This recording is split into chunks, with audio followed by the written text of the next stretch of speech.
Okay everyone, welcome back to Overland Trails. This is Shannon, and this is the next phase of the Overland Tundra build. What you see here is the back seat with the seats tilted up, and what the plan is to build a platform back here in a 60-40 split so we can use both sides of the seats if we needed to. The seats will not be removed. This is not a seat delete.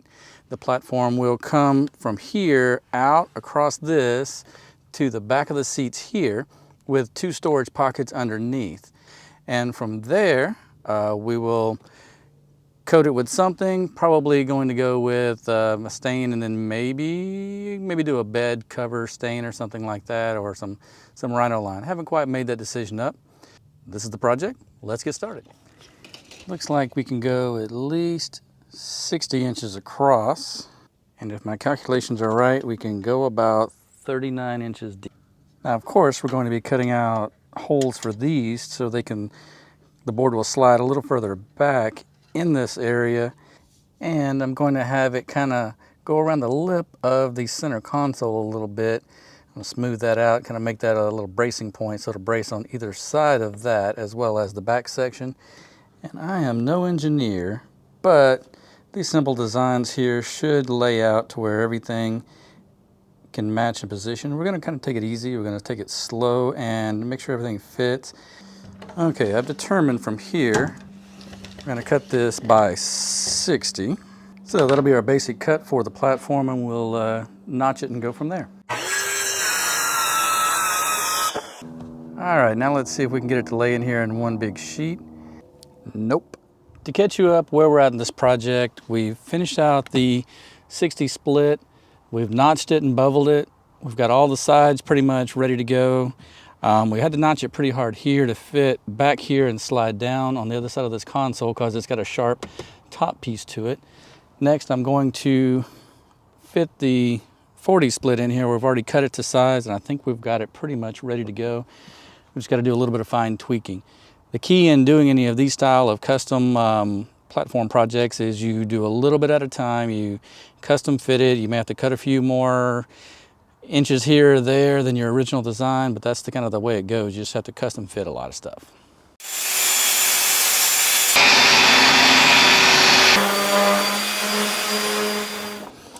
And I don't have a lot of room here because I've got my trailer beside me, so I'm kind of having to finagle a few things.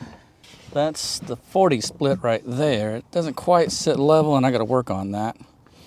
But that's about how it's going to sit right there. And that gives you plenty of clearance here, plenty of clearance for the back seat, and this is adjustable. I made it to where you can slide it backwards and forwards depending on how tall of a person is in that back seat.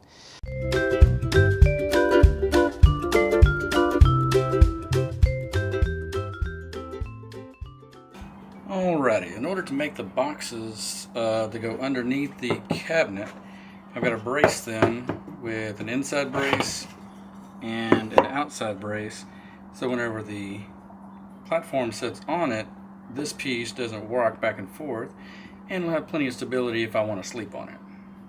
And now we got to do the same to the other side for the supports, so we're going to measure. Alright, this brace is going to go right here. That'll give the front bracing a lot of support, give enough room for the chair to come back. This is a cross brace that's going to come just like this across from the 60 split. So I'll have a 60 split support here, 40 split support here. And I may kind of dovetail this in a little bit to give it a little more support on the corner. But that should give us plenty of pocket room here to slide shoes and dirty stuff under here, the same as the other side.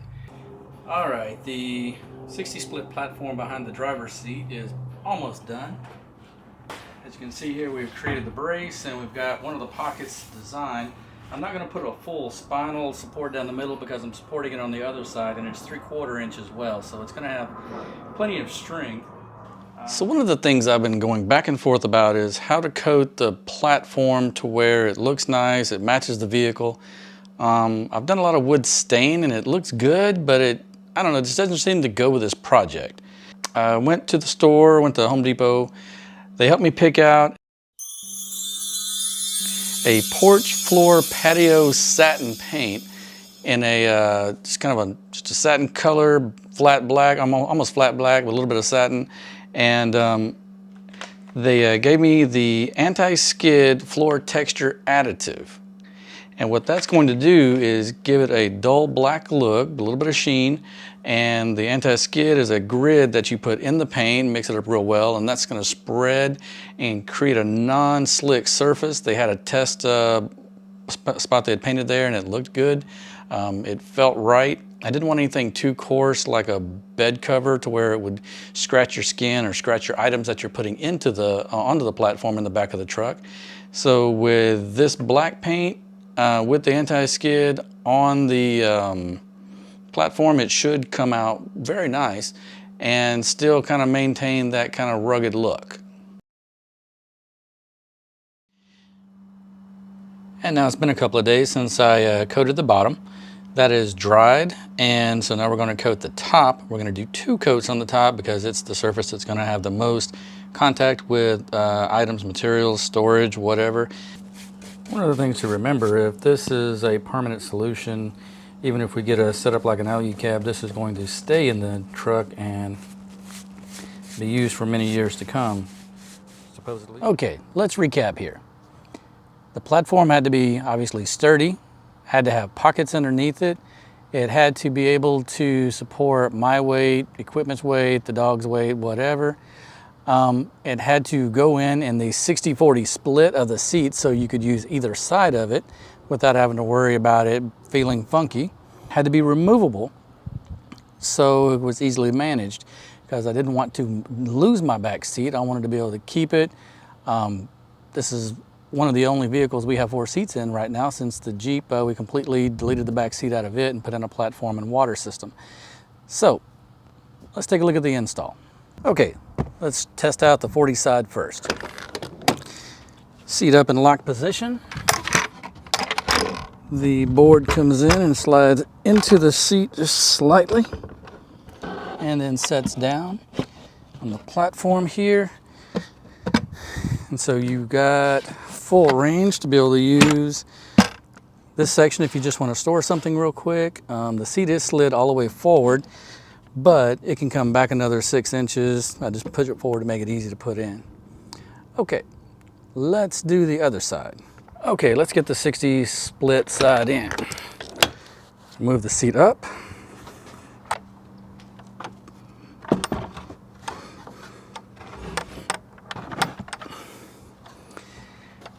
And we're going to slide the seat, the platform behind the seat here.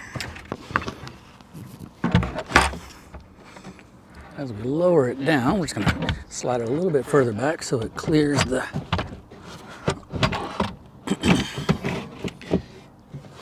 so it clears that. Okay, you have the platforms in.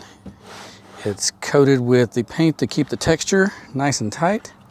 It's got the tie downs here and here for the refrigerator, which is going to sit right here. No need to put it on a slide because the door is big enough and we can just reach in and get what we need. And you have plenty of room for this seat to come back. And a good amount of space here. If I needed to sleep back here, I probably could. Please let me know in the comments if you have any questions about the build, the shape, the materials I used, and the overall design approach I did. If you like this video, go ahead and subscribe and like it. I'll keep making these videos to help y'all out because it's helping me out. And the Toyota Tundra build goes on. See you on the trails.